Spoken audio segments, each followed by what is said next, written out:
Welcome to my bathroom. Why am I here?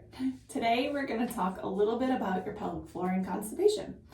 So the two are kind of like a chicken and an egg situation.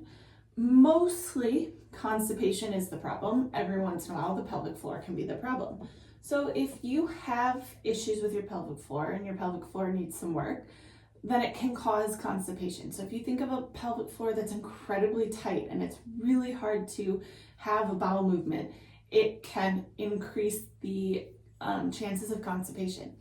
If you are somebody who's constipated, it can be problematic in two ways. The first is going to be that when you strain to poop, it's going to put a lot of pressure and cause a lot of issues down on that pelvic floor.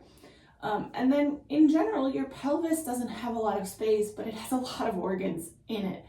And your pelvic floor helps hold those organs up. But if you have an extra mass stuck and putting pressure on the bladder and down on the pelvic floor, which can cause things like leaking and prolapse and pain.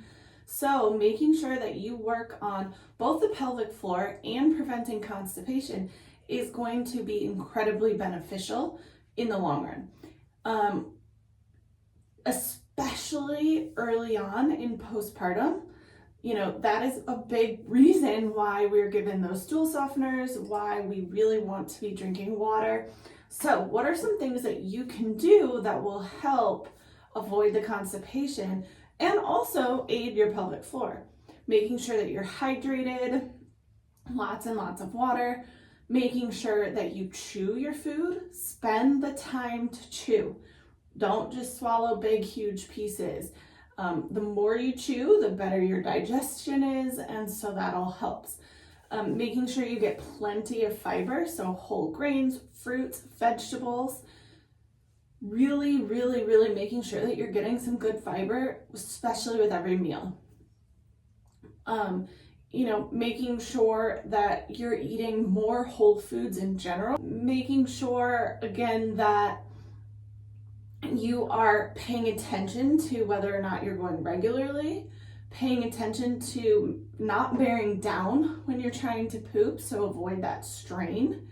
It also helps ease things out a little bit better, and really, truly just really being aware of things. So both your pelvic floor and the fact that you may or may not be constipated. So just a quick recap, a reminder, your pelvic floor and constipation are not friends.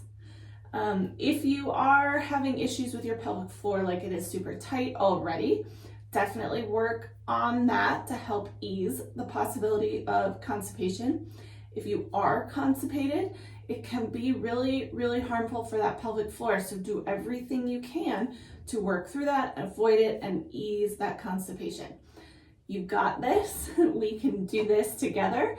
And if you need a little more assistance or have any questions, please don't hesitate to reach out. You can reach me at jen@momsfitlife.com for email, and I will be happy to answer any questions you might have.